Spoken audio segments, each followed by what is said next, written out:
by addition of water. देखो जो SO3 है ना वो वाटर से रिएक्ट करके H2SO4 बना देगा. So already कुछ H2SO4 है, SO3 से भी H2SO4 बन जाएगा. So 100 gram sample of this can give how many grams of already present H2SO4 plus another produced H2SO4. That is called percentage of oleum. इसे हम percentage of oleum बोलेंगे. अब यदि हम assume करें H2SO4 और SO3 में लेट से हमारे पास x ग्राम SO3 था 100 ग्राम में से, तो 100 माइनस x ग्राम हो जाएगा H2SO4. x gram can produce how many grams of H2SO4? x by 80 मोल. मोल निकालनी है तो इसके x by 80 मोल आ जाएंगे. x by 80 moles means x by 80 into 98 ग्राम. तो इसमें वेट मोलार वेट का मल्टीप्लाई कर दिया, वेट से मोल्स निकाले, मोल से इसके मोल्स और उसका weight. So total weight of H2SO4 which can be obtained from 100 gram of sample already present कितना है 100 minus x और कितना प्रोड्यूस हो गया है 98x by 80. जब सॉल्व करोगे minus x plus this 100 plus 18x by 80 ये आ जाएगा. This is the percentage of oleum. The maximum weight of H2SO4 which can be obtained from 100 gram oleum sample by addition of water. Water add करने पे ये SO3 भी H2SO4 में convert हो जाएगा. या अब मिनिमम परसेंटेज ऑफ oleum ये हो गया हमारे पास. हम इसको अलग से लिख दूं. Percentage of oleum will be 100 plus 18x by 80.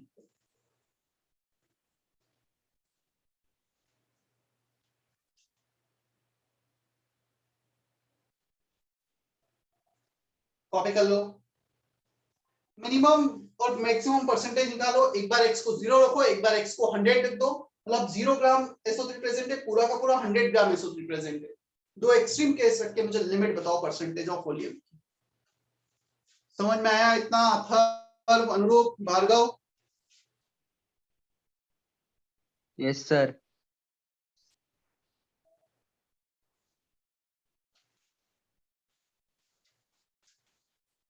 Sir क्या फाइंड करना है, रिपीट कीजिए. x का वैल्यू 0 और x का वैल्यू 100 रख के मिनिमम और maximum value percentage of volume की बताना है. पहले तो कॉपी करना है.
चलो x को एक बार 0 रखो,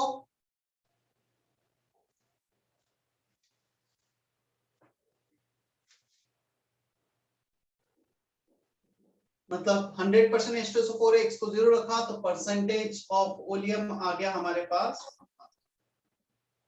100%। एक बार x को 100 रखो, मतलब 100% SO3 है, सो x को जब 100 रखेंगे तो ये आ जाएगा 122.5। So minimum value of percentage of volume 100, maximum value 122.5 after addition of water. ये तो डेफिनेट है, परसेंटेज ऑफ वॉल्यूम जो हमने 100 ग्राम में पानी ऐड कर रहे हैं और एक्स्ट्रा H2SO4 बन रहा है तो 100 से ज्यादा होगा। जनरली परसेंटेज जो डिफाइन होता है वो आउट ऑफ 100 होता है, बट इसको थोड़ा अलग वे में डिफाइन किया गया है, ठीक है, इसलिए मैंने वैल्यूज बताए हैं। यदि हमें परसेंटेज ऑफ वॉल्यूम दिया है तो इस फॉर्मूले से हम कितना SO3 फ्री SO3 प्रेजेंट है वो सब कुछ कैलकुलेट कर सकते हैं। आया समझ में? तो ये परसेंटेज ऐसा है जो 100 तो मिनिमम वैल्यू है इसका, 100 से ज्यादा ही होगा, right? Aditya, Ankit, Ajinkya, is that okay? Sir चलो चले हम आगे, डाउट डिस्कशन। इसका बुकलेट था ना मेरे पास या नहीं था? नहीं था सर। नहीं था, किसी ने सेंड किया था क्या मुझे बुकलेट? हाँ सर, वो आपके पास पुराना था, मैंने आपको फोटो सेंड किया था। सारे स्ट्रक्चर के, सारे एक्सरसाइज के? नहीं सर, पार्ट 3 की किए थे बस।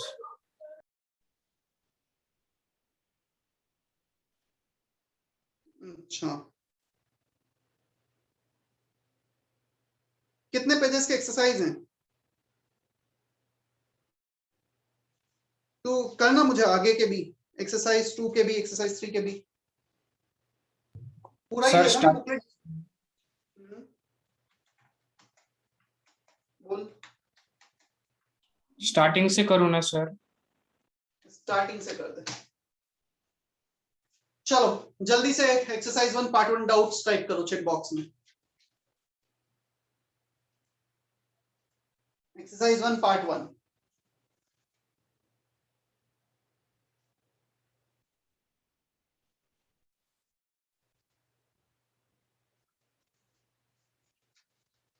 सारा पूरा बुकलेट दिया था क्या होमवर्क में?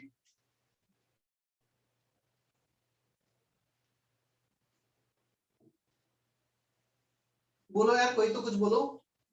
नहीं सर, एक्सरसाइज 2 पार्ट 1 तक दिया था। एक्सरसाइज 2 पार्ट 1 तक दिए थे।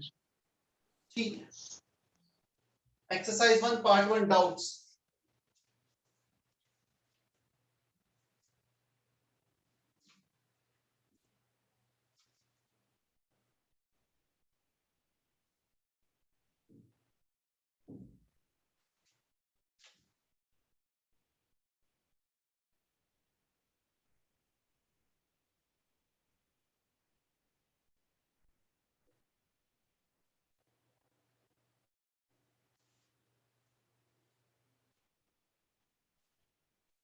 सर तक पार्ट 1 के नहीं भेजे क्या? पहले ही भेज दिए थे।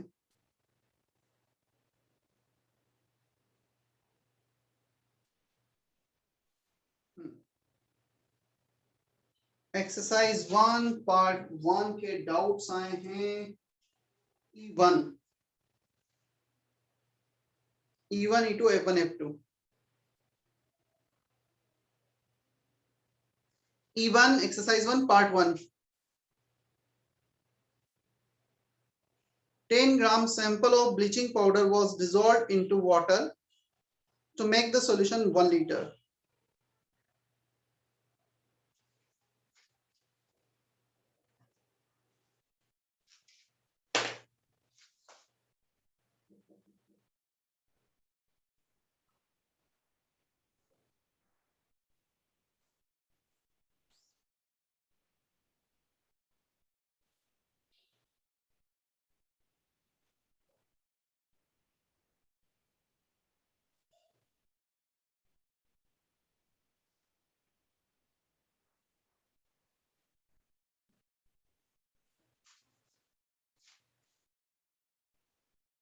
मोर सॉल्ट का फॉर्मूला बोलो क्या है जल्दी से, what is more salt?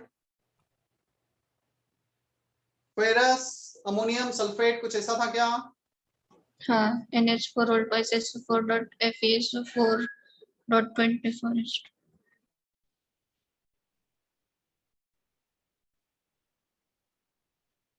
FeSO4 NH4SO4। अब देखो ब्लीचिंग पाउडर में क्लोरीन है, Fe2 प्लस से Fe2 प्लस ले रहा हूं मैं, FeSO4 dot NH4 all twice SO4 dot something H2O, मुझे सिर्फ Fe2 प्लस से लेना देना है। इसका मुझे 1 मोलार रखा है, मतलब 1 मोल इसका है 35 into 1 वॉल्यूम इनटू मोलारिटी, इतने मिलीमोल्स आ गए इसके। Cl2 जो यहां से रिलीज होगा वो रिड्यूस होगा, Cl माइनस में जाएगा और Fe को ऑक्सीडाइज करेगा +3 में, पहली पॉसिबल रिएक्शन। अब हमें बोल रखा है the excess of more salt, so Fe2 plus जो बच गया है वो रिएक्ट करेगा KMnO4 से। Percentage of available chlorine approximately, चलो हम एक काम करते हैं, नेट रिएक्शन तो क्लोरीन का हो रहा है, मैं सिर्फ क्लोरीन ही लिखता हूं। 2Cl माइनस 2 बैलेंस कर दिया वैसे, बट नहीं भी करते तब भी चलता, लॉ ऑफ केमिकल इक्विवेलेंस लगा देते हैं हम।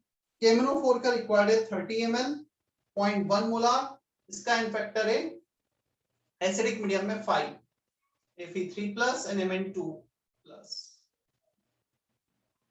this is the final product। चलो Fe2 plus जो हमने लिया है टोटल फर्स्ट और सेकंड रिएक्शन से रिएक्ट कर रहा है, दो बार लॉ ऑफ केमिकल इक्विवेलेंस लगाते हैं, moles of Cl2 into n factor 2 equal to moles of Fe2 plus reacted from the first reaction into n factor 1। so ये फर्स्ट रिएक्शन से इतना रिएक्ट किया।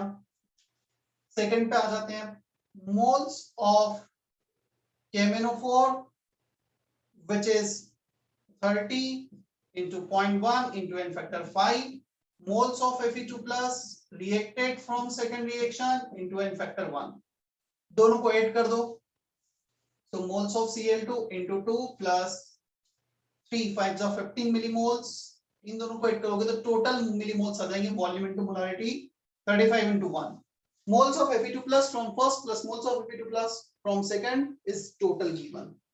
so moles of Cl2 निकालते हैं हम यहां से, 15 minus 35 minus 15 20 20 by 2 10 millimoles, 10 to the power minus 2 mole, wait निकालोगे तो 10 to the power minus 2 into 71 0.71 ग्राम। अब हमें चाहिए परसेंटेज अवेलेबल क्लोरीन, सो 10 ग्राम में 0.71 ग्राम हमारे पास क्लोरीन है, तो weight of chlorine upon total weight into 100 7.1%। क्या यही आंसर दे रखा है?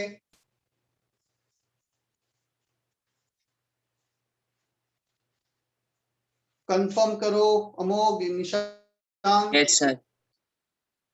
Yes, sir. तो जस्ट रिएक्शन लिखना है, law of chemical equivalence, Fe2 plus पहले रिएक्शन से दूसरे रिएक्शन से रिएक्ट कर रहा है, टोटल Fe2 प्लस इतना दिया है, so Fe2 plus from reacted over here 35 into 1।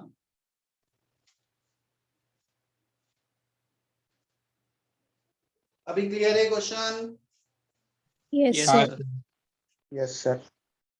E1 के बाद है E2, a mixture containing AS2O3 AS2O5 require 20 ml 0.05 normal iodine solution for the titration, the resulting solution is then acidified and excess of Ki was added, the liberated iodine required this many gram hypo solution for complete reaction, calculate the mass of the mixture। देखो काफी अच्छा question है E2 भी, हमें mainly redox reaction में यदि तुमने reaction को प्रेडिक्ट कर लिया है इजीली, फिर लॉ ऑफ केमिकल इक्विवेलेंस, क्योंकि रिएक्शन प्रेडिक्ट कर लिया तो हम इजीली उसमें इन फैक्टर वगैरह डिटरमाइन कर सकते हैं। रब कर दूं समय? Yes, Yes, sir. sir.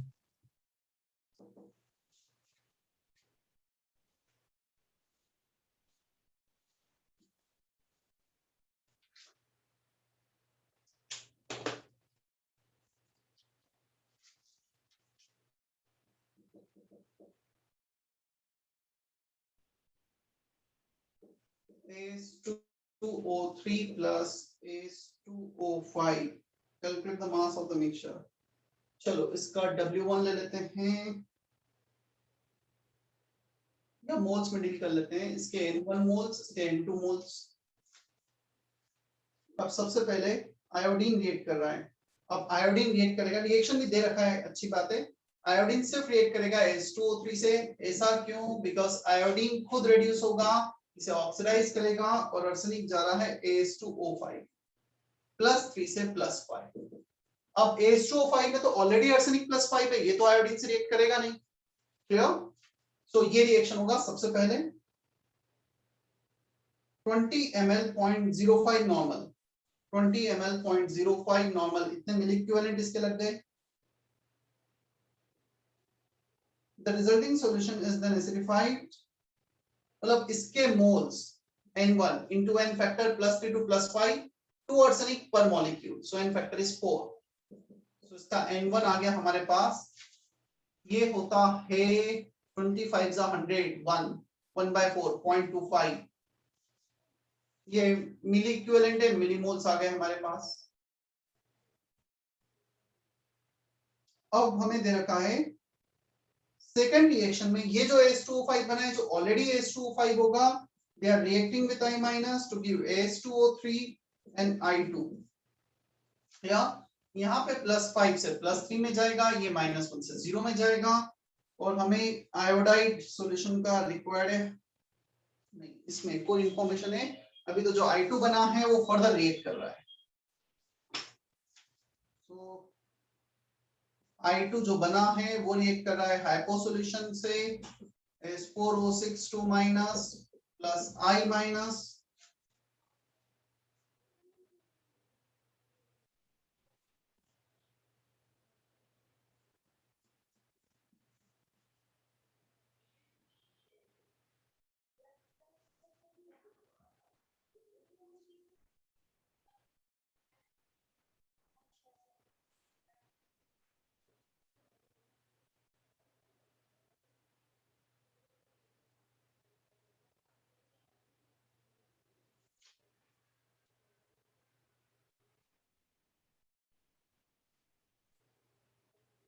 देखो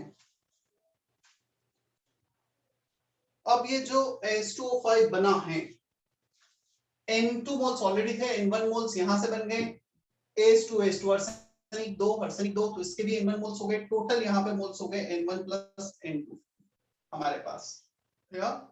I2 जो लिबरेट हुआ है वो यहाँ पे रिएक्ट कर रहा है, दोनों पे लॉ ऑफ केमिकल इक्विवेलेंस लगा देते हैं। N1 + N2 moles into N factor +5 से +3 2 का change to arsenic into 4 equal to moles of I2 into 2।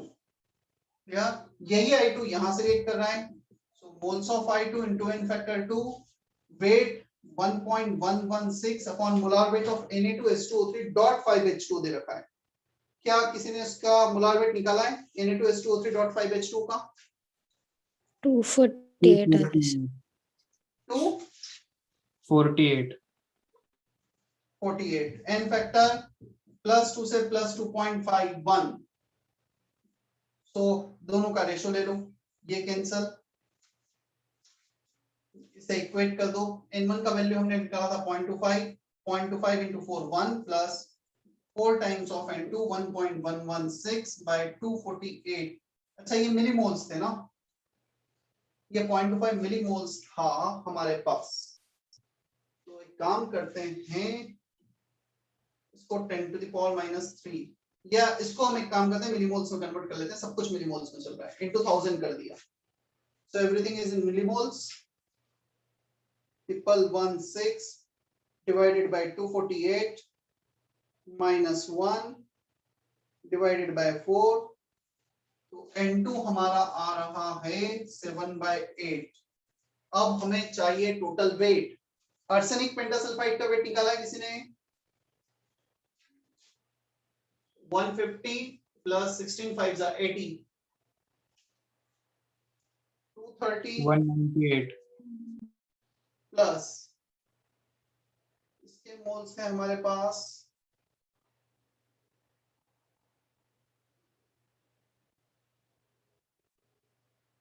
1/4.25 millimoles into molar weight. Arsenic sulfide 75 plus 48 123.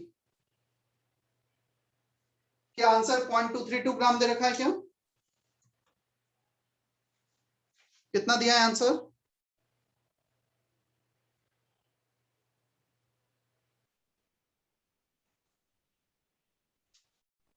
Answer का 0.25075. मेरा आ रहा है 0.232. चलो एक बार मतलब ये लॉजिक तो सब कुछ सेम है, फिर से मैं बता देता हूँ क्या किया है.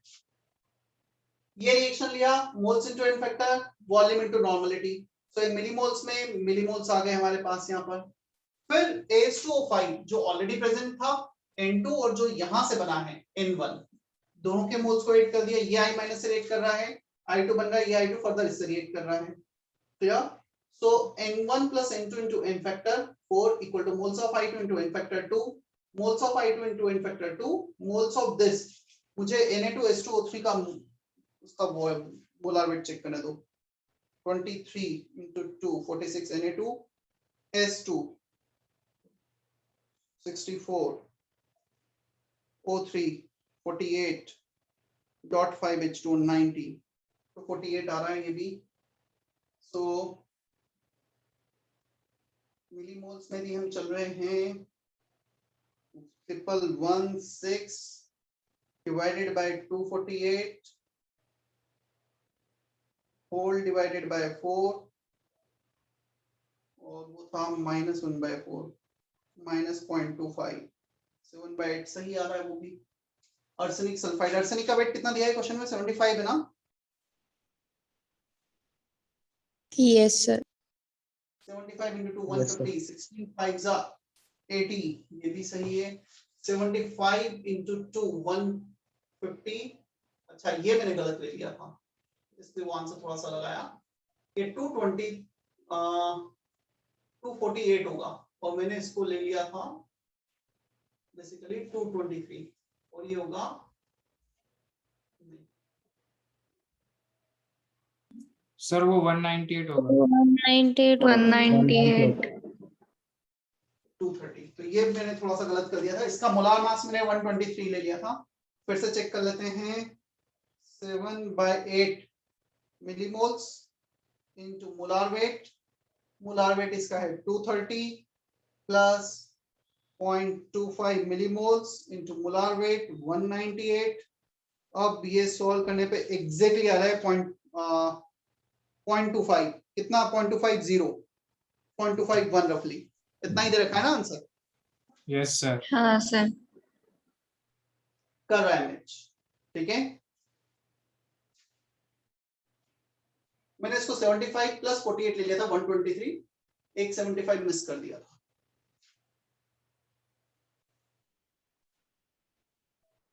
Clear है sir. E2 के बाद है F1.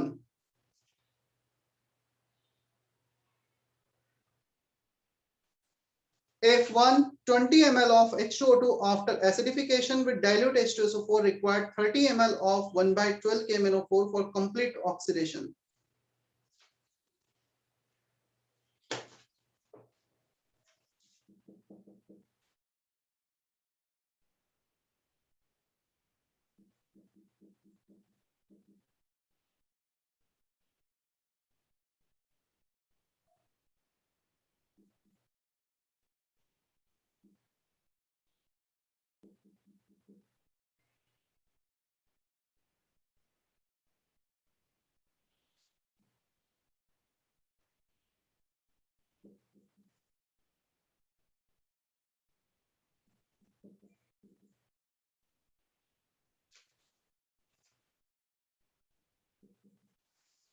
देखो volume into normality, volume into normality for H2O2. Normality आ गया 1/8. वॉल्यूम स्ट्रेंथ होगा 5.6 इनटू नॉर्मलिटी.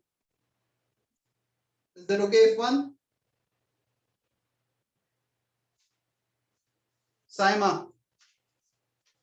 Yes. कितना दिया है आंसर? साइमा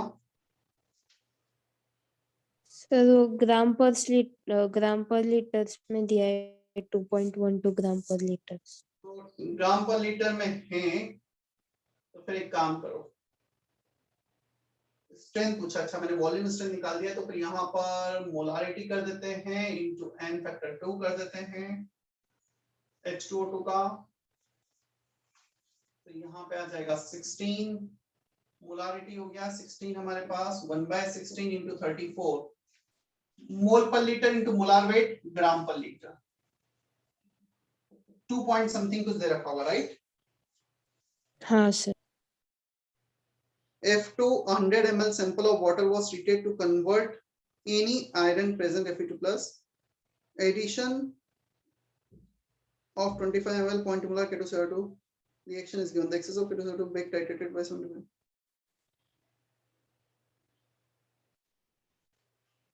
F2 में क्या करना है exactly, moles of Cr2O7 total, so moles of Cr2O7 2 minus reacted from first reaction plus moles of Cr2O7 2 minus reacted from second reaction, तो फर्स्ट रिएक्शन और सेकंड रिएक्शन से Cr2O7 2 माइनस के moles निकालो और ऐड कर दो। अब दो बार लॉ ऑफ केमिकल इक्विवेलेंस लगेगा इसमें F2 में, पहला लगेगा जो रिएक्शन गिवन है और सेकंड लगेगा फर्दर सेम रिएक्शन के लिए बट वो दूसरा Fe2+ है।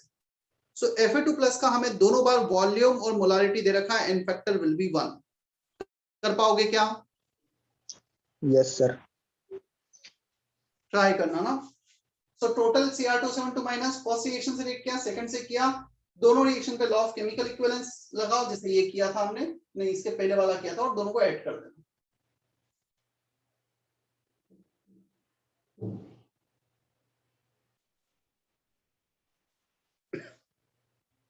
चलो पार्ट 1 कंप्लीट, किसी का कोई डाउट तो पेंडिंग नहीं है पार्ट 1 में? Doubts from part 2?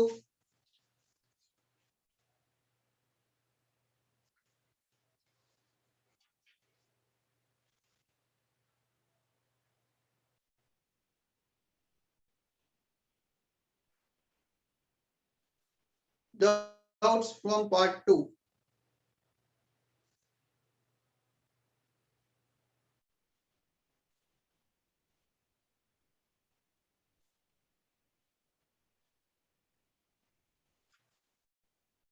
E2.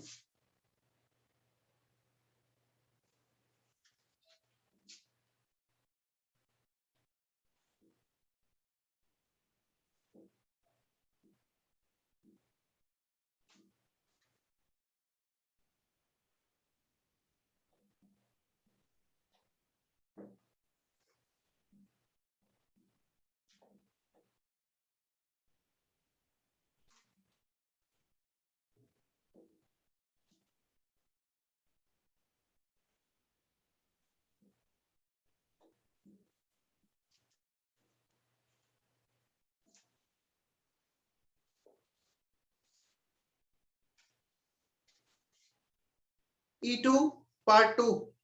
0.2 gram sample containing copper 2 plus was analyzed iodometrically. ठीक है, रिएक्शन दिया है 20 ml 0.1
E2 दो बार law of chemical equivalence, moles of Cu2 plus into 1, इसका इन फैक्टर 1 इसलिए लिया गया है Cu2 plus is giving Cu plus 1, so as per given reaction in factor is 1.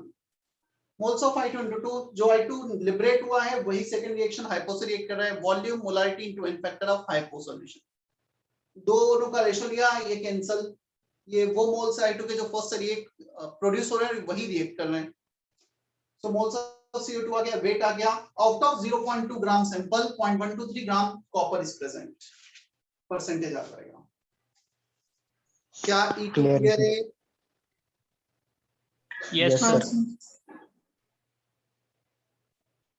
F3 from Aditya and Ankit. The amount of lime required to remove the hardness in 60 liter of pond water containing 1.62 milligram of calcium bicarbonate per 100 ml of water. The amount of lime CH2 twice required to remove the hardness.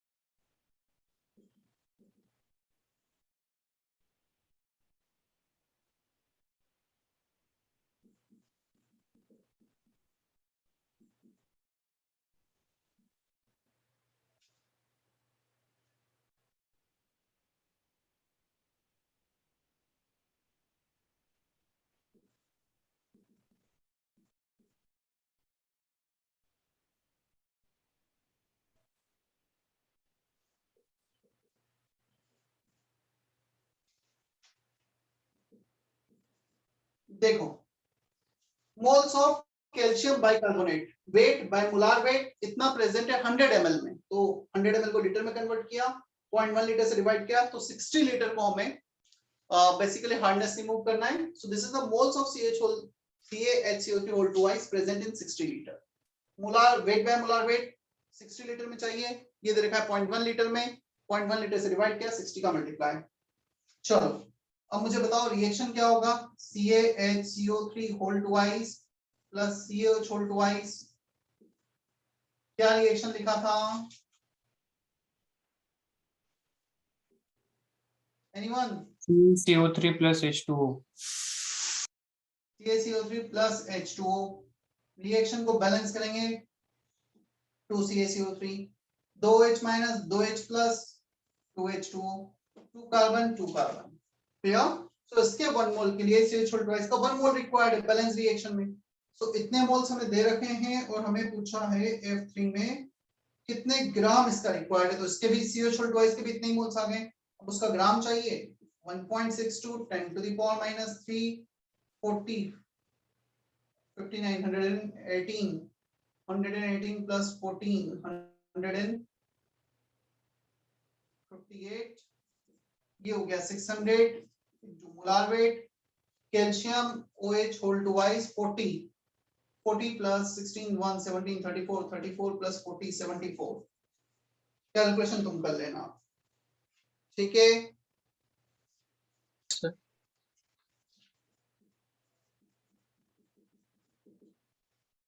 सो इसके moles निकाले, जितने इसके moles होंगे उतने ही इसके moles, सो CH whole twice के moles उतने ही आ गए, जो ये लिखा था into molar weight 74।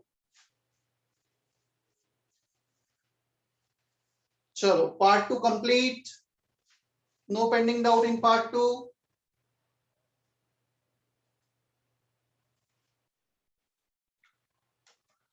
Doubts from part 3, chapter छोटा है बट क्वेश्चन अच्छे बनते हैं इससे।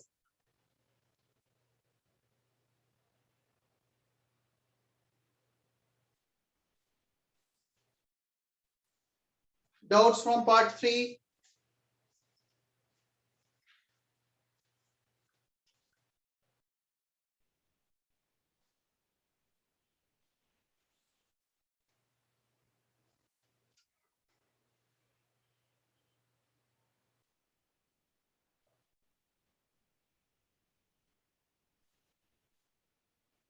E1 and F3 from Sarthak. E1. The number of moles of KMnO4 reduced by 1 mole of Ki in alkaline medium. हाँ, ये अच्छा क्वेश्चन है. यहाँ पर अल्कलाइन मीडियम दे रखा है.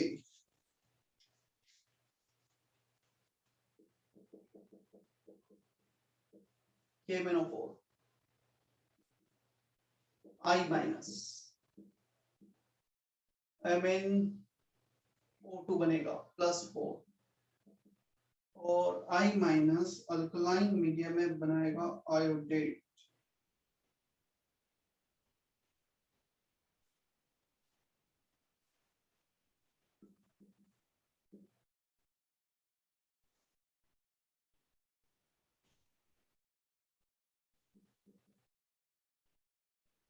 आंसर क्या दे रखा है? इसका आंसर बताना मुझे एक बार. 2.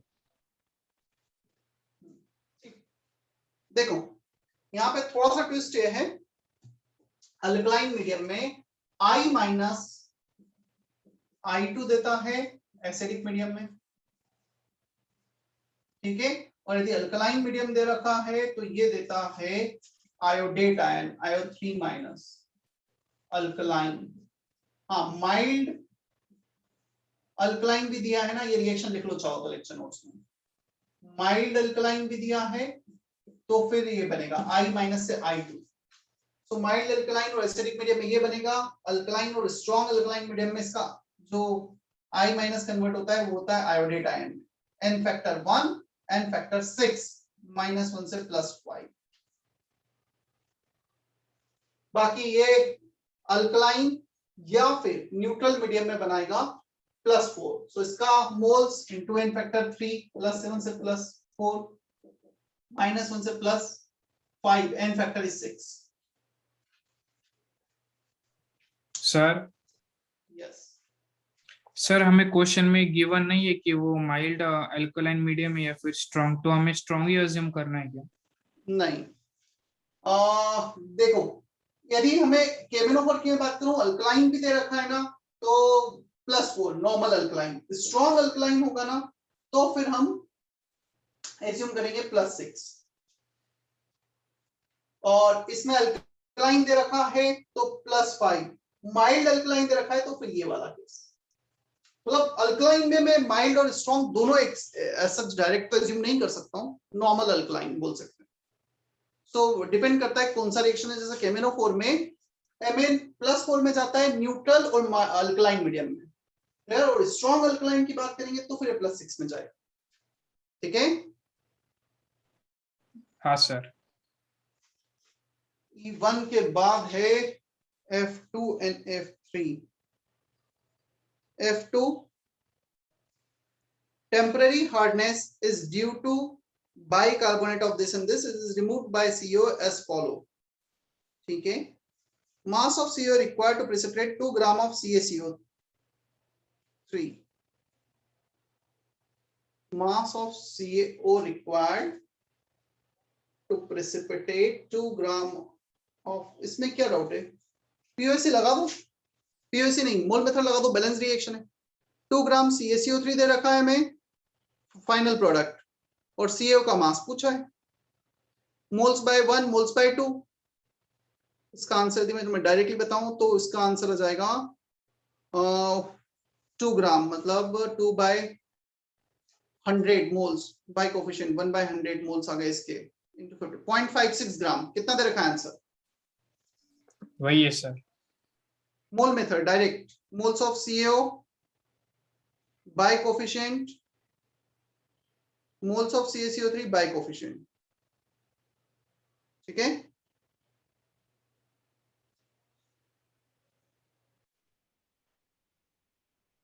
इसके बाद है F3.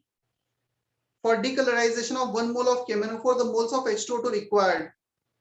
Mole method, law of chemical equivalence. Moles of KMnO4 1. कोई मीडियम नहीं दिया, एसिडिक एज्यूम कर लो.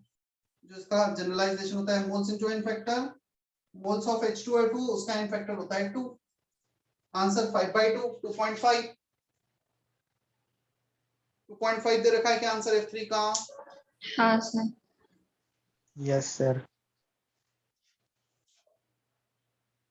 H2O2 का n फैक्टर लिखा है ना क्लास में दोनों केस में एज ऑक्सीडेशन एज रिडक्शन। हाँ सर। हाँ।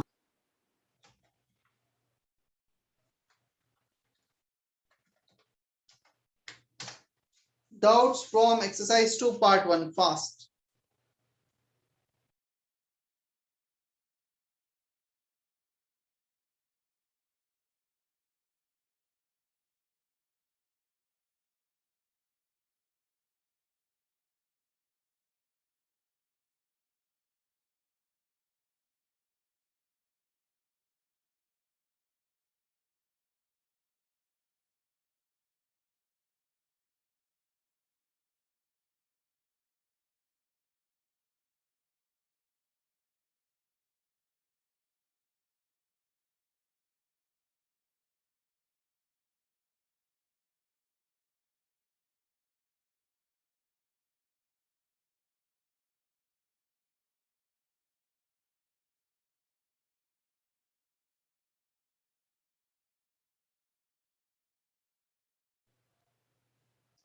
Exercise 2 part 1 question number 1 from Saima.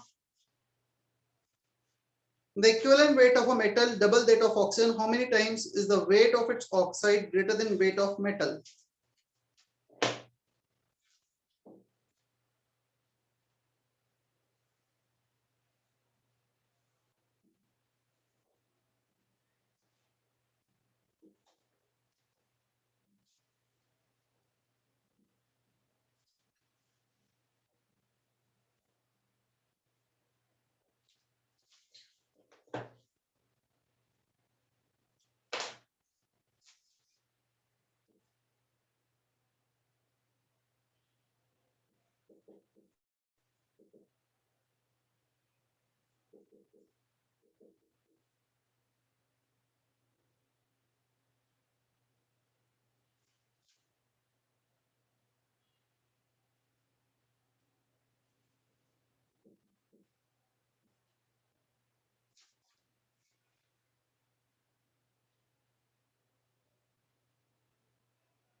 One point five equivalent weight of metal oxide, 16 equivalent weight of metal which is double of oxygen, ठीक है 24। so metal का 16 इसका 24, इससे कितने time ज्यादा है 1.5 टाइम्स। आया साइमा समझ में? Yes, sir. इसके बाद है 11 11 13 14 15 11 13 14 15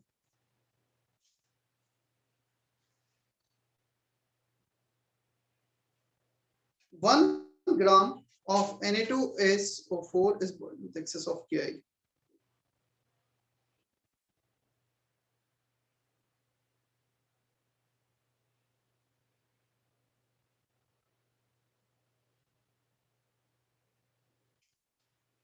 दो बार लॉ ऑफ केमिकल इक्विवेलेंस लगाना है 11th में।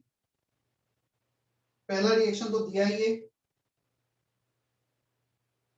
1 gram of Na3ASO4 23 into 3 plus arsenic 75 O4 16 into 4 कितने नंबर ऑफ मोल्स आ गए हमारे पास Na3SO4 उसका n फैक्टर होगा 2 plus 5 से plus 3 में आ रहा है गिवन रिएक्शन में मोल्स इनटू n फैक्टर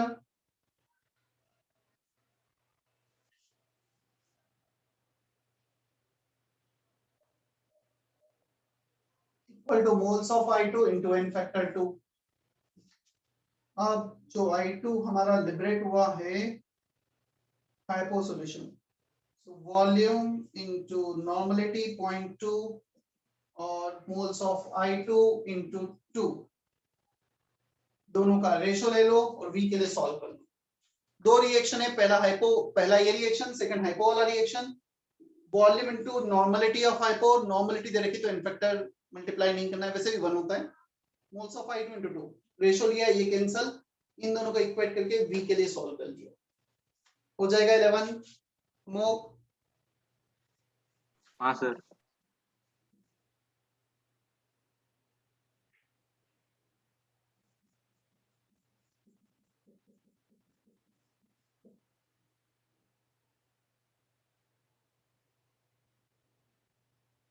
देखो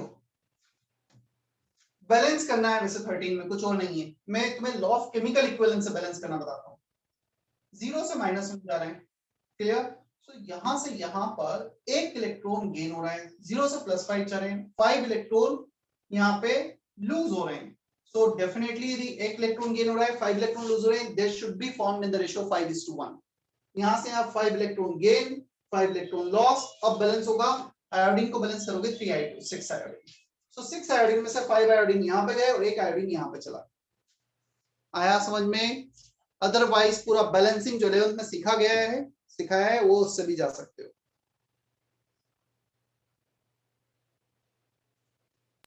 हाँ सर क्लियर है।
देखो लॉ ऑफ केमिकल इक्विवेलेंस 3 बार लगाना है 14 में। Volume into molarity of KMnO4 into N factor 5, nothing is given, acidic medium is assumed, equal to weight upon molar weight of Fe2 plus into N factor. KMnO4 Fe2 plus को oxidise करेगा +3 में, +2 से +3, N factor is 1.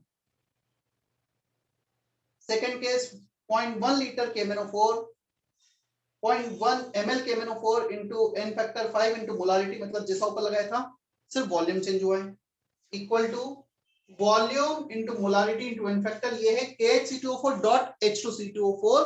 KHC2O4.H2C2O4 जब KMnO4 से react करेगा तो इसका N factor होगा 4, नंबर ऑफ कार्बन एटम्स, और वही जब NaOH से रिएक्ट करेगा तो इसका N फैक्टर हो जाएगा 3, नंबर ऑफ H+ आए 3 H+, 4 कार्बन, तो N फैक्टर रेडॉक्स रिएक्शन में 4, एसिड बेस रिएक्शन में 3। वॉल्यूम ऑफ NaOH और KOH into molarity into N factor 1, एक QH में एक OH माइनस है। तो एसिड बेस रिएक्शन का टाइट्रेशन, ये दोनों रिडॉक्स टाइट्रेशन। अब दोनों का रेशो लो, ये M5 कैंसल, M डैश निकालो यहां से, उसको यहां पे रखो, वॉल्यूम निकालो। 3 equation 3 variable, M dash and V। समझ में आया 14? Yes sir. सो सिर्फ थोड़ा सा रिएक्शन प्रेडिक्ट किया और लॉ ऑफ केमिकल इक्विवेलेंस।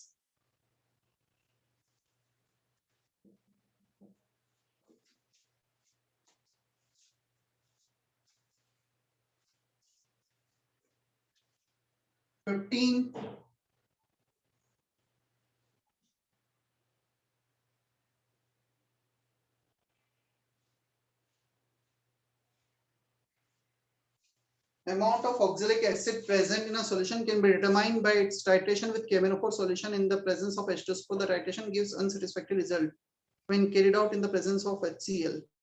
देखो KMnO4 को जब ऑक्सैलिक एसिड से रिएक्ट करवा रहे हैं, ये ऑक्सीडाइजिंग एजेंट है, इसे ऑक्सीडाइज करेगा। H2SO4 क्या होगा, एक एसिडिक मीडियम प्रोवाइड कर रहा है। HCl भी एसिडिक मीडियम प्रोवाइड करेगा, बट HCl में जो क्लोरीन -1 में है, it can undergo oxidation change on reaction with KMnO4। तो हमने H2SO4 एसिडिक मीडियम प्रोवाइड करने के लिए लिया था, यहाँ पर HCl भी एसिडिक मीडियम प्रोवाइड कर सकता है, but at the same time it can also react with this. तो इसका हमें पता ही नहीं चलेगा कि ये इससे कितना रिएक्ट कर रहा है, इससे कितना रिएक्ट कर रहा है, कैलकुलेशन सब गलत हो जाएगा। आया समझ में? Yes, sir. सर चलो कंप्लीट हुआ यहां तक। क्या इतना ही होमवर्क था?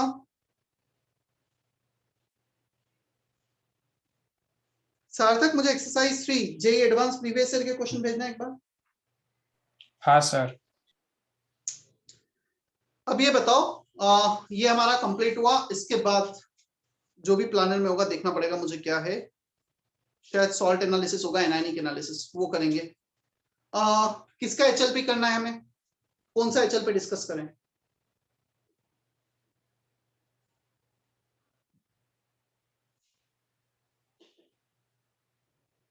Atomic structure. कौन सा पेंडिंग है HLP 11 का?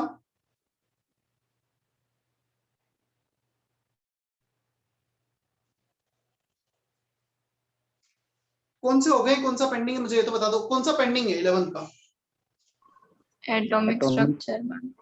और and mole. Mole concept. चलो एटॉमिक स्ट्रक्चर का HLP करना है, वो मैं डिस्कस करूंगा। इवन क्वेश्चंस करें या ऑड क्वेश्चंस करें, बताओ क्या करना है? सर नेक्स्ट वीक में दीजिए ना। हाँ, मैं अभी नहीं ले रहा हूँ, अभी तो मैं होमवर्क दे रहा हूँ नेक्स्ट वीक के लिए मेनली।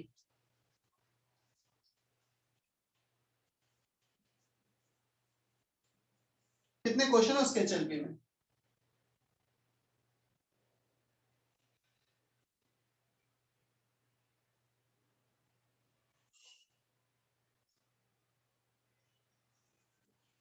चलो इवन क्वेश्चंस करते हैं, और जहां पे मैट्रिक्स में स्पेसेस टाइप आएंगे तो even passage, even questions of atomic HLP, right?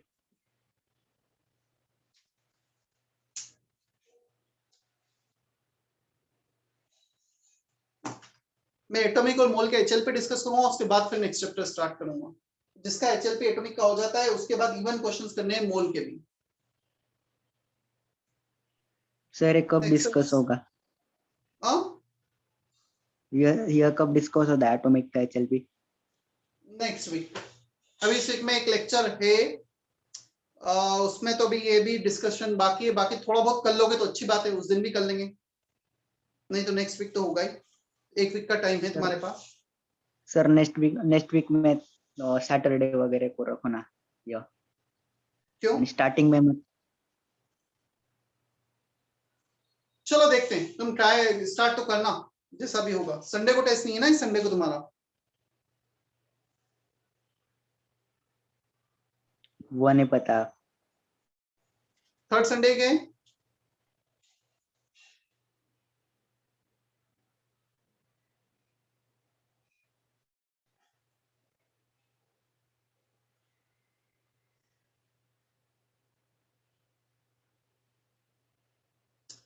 Seventh question, exercise 3 part 1, JEE advance 2020 का क्वेश्चन है, 2020 question JEE advance.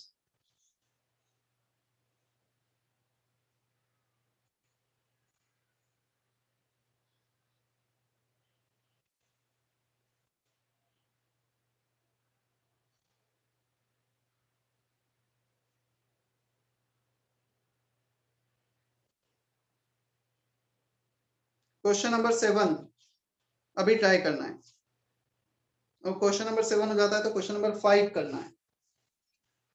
Exercise 3 part 1 question number 7 then question number 5, पहले 7 करो।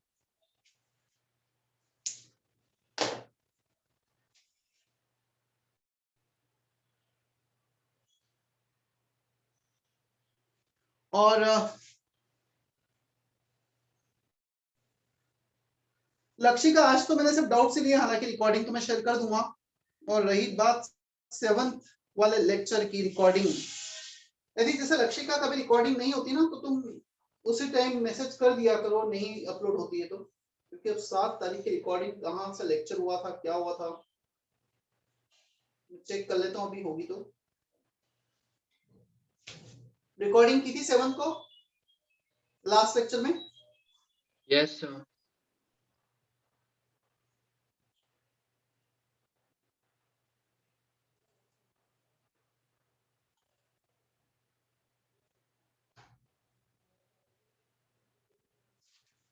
आज की रिकॉर्डिंग तो मैं शायद नहीं करूंगा, क्योंकि ऑलरेडी सिर्फ डाउट से लिया है मैंने, क्या ही करोगे रिकॉर्डिंग का। चलो उस दिन की तो मिल गई मुझे, 7 की वो मैं अपलोड कर रहा हूँ अभी।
हाँ मैं ये बोल रहा था कि यदि तुम में से कोई भी बच्चे, मतलब इवन कुछ बच्चे तुम्हारे क्लास के आ भी रहे हैं ऑफलाइन स्टडी के लिए सेंटर पर, सेल्फ स्टडी के लिए, तो तुम में कोई भी आना चाहे, मतलब अभी ओपन है, क्लासरूम वगैरह खुले रहते हैं, तुम आके सेल्फ स्टडी कर सकते हो। अब रही बात ऑफलाइन क्लास की, तो उसका कमिटमेंट मैं तब तक नहीं दे सकता जब तक कि परमिशन ना मिल जाए, क्लियर। बट हाँ, तुम क्लासेस वहीं से अटेंड कर सकते हो, फिर शाम को 5 बजे 6 बजे तक बैठ सकते हो, उतना कर सकते हो तुम लोग। और जैसे ही परमिशन मिलेगी, होप शायद 20 तारीख के बाद परमिशन मिलेगी हमें, तो ऑफलाइन क्लासेस भी स्टार्ट करेंगे।